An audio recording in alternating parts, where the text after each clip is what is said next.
окупанти тепер бояться навіть пропускати потяги з пальним через Кримський міст. Ми стоїмо, бачиш, а вони бояться. А зараз розкажу, що таке. А як виявилося, протягом останнього місяця потяги, що перевозять пальне, залишаються стояти в Тамарі. Про це сьогодні повідомив начальник Центру стратегічних комунікацій Сил оборони Півдня Дмитро Плетенчук. Він і зазначив, що, значить, російські військові сумніваються, знаєш, думають, гадають, а раптом що сумніваються у можливості Кримського мосту витримати великі навантаження після отриманих пошкоджень. А я б на їхньому місці не сумнівався. Їхав би, так? Ну, їхав би, да, їхав. А ми додамо. Ну, давай послухаємо, що з цього приводу сказав Плетенчук.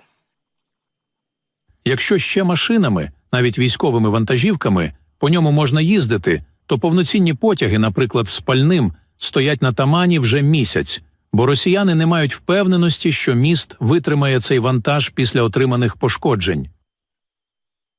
А ще начальник Центру стратегічних комунікацій Сил оборони Півдня нагадав також і слова про те, що ця споруда, ми розуміємо, яка споруда, вона там зайва. Ось так от. Давайте послухаємо. Поки що це все розглядається росіянами у якості жартів, але місцеві маклери вже давно жаліються, що впали продажі. Багато об'єктів комерційної нерухомості виставляються на продаж, тому що люди, оцінюючи ризики, розуміють, що ця територія для інвестицій, м'яко кажучи, ризикована. Я тобі скажу, знаєш, на ці слова, коли він казав про брокерів, про нерухомість, так, я можу сказати, що, знаючи росіян, ось вони можуть спробувати застрахувати свій Кримський міст, і це буде, мабуть, остання інвестиція і останній шанс на якийсь там прибуток, тільки зі страхового випадку, який настане однозначно. А я от одразу тут, знаєш, пригадала ось це «не хочу уїжджати так хорошо, по-домашньому», але доведеться їхати, тому що рано чи пізно, але Крим повернеться додому в обійми України. А поки що поговоримо про події теж не менш важливі, які відбуваються за кордоном, адже у Брюсселі сьогодні попередили Грузію, що ухвалення закону про іноагентів матиме наслідки для процесу її інтеграції до Європейського Союзу. Про це заявив речник зовнішньополітичної служби ЄС Петер Станов, який нагадав, що ЄС у своїх ще минулих заявах був дуже чітким. І от схвалення цього закону відводить Грузію від проголошеної цілі бути ближче до ЄС. І в цьому контексті він нагадав про спільну заяву глави дипломатії ЄС Жозепа Бореля та єврокомісара Олівера Варгеї. Також глава дипломатії ЄС Борель сказав, що ось цей закон не відповідає європейським цінностям, не відповідає європейським очікуванням. І якщо цей закон таки буде врешті-решт ухвалений, він, власне кажучи, буде діяти всупереч амбіціям Грузії наблизитися до Євросоюзу. В свою чергу, за словами Стану, Брюссель підтримує контакти з грузинською владою, чітко вказуючи їй на те, що не так із цим законом та якими будуть наслідки його ухвалення передусім для неурядових організацій, медіа, і, звісно, для громадського суспільства в Грузії. І також говорив про те, якими будуть наслідки для проголошеної Грузією мети у частині її прогресу вступу в ЄС. Давайте послухаємо. Як і у випадку інших країн-кандидатів, якщо не буде прогресу в конкретних питаннях чи буде відступ, то це вплине на загальний підхід та загальний прогрес країни, щоб досягти заявленого пріоритету народу та уряду стати ближче до ЄС. Тим часом вчора ввечері в Тбілісі відбулася багатотисячна демонстрація проти законопроєкту про іноагентів. І це загрожує євроінтеграції Грузії, де не обійшлося без сутичок з поліцією.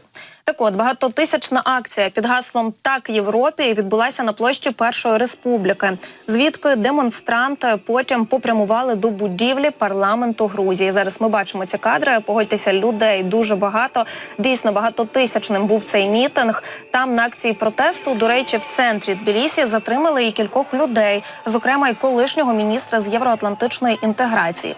І про це ми будемо детальніше говорити буквально за кілька хвилин, але вже з експертом, як він долучиться до нашого прямого ефіру.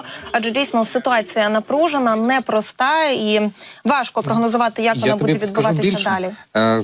оце мавпування урядом, по суті, да, або там верхівкою Грузії того, що відбувається в Росії, може спричинити ті самі процеси, які свого часу відбулися в Україні. Я не знаю, як тобі, у мене було таке відчуття дежавю, та, коли в Україні спробували, президент Янукович з командою спробували забрати європейське майбутнє в Україні, та Україна вибухнула. Так, Україна вибухнула. Те саме, за великим рахунком, оцей закон про іноагентів, що він робить? Він, по суті, блокує усіх людей, які мають якісь проєвропейські погляди або мають європейські цінності.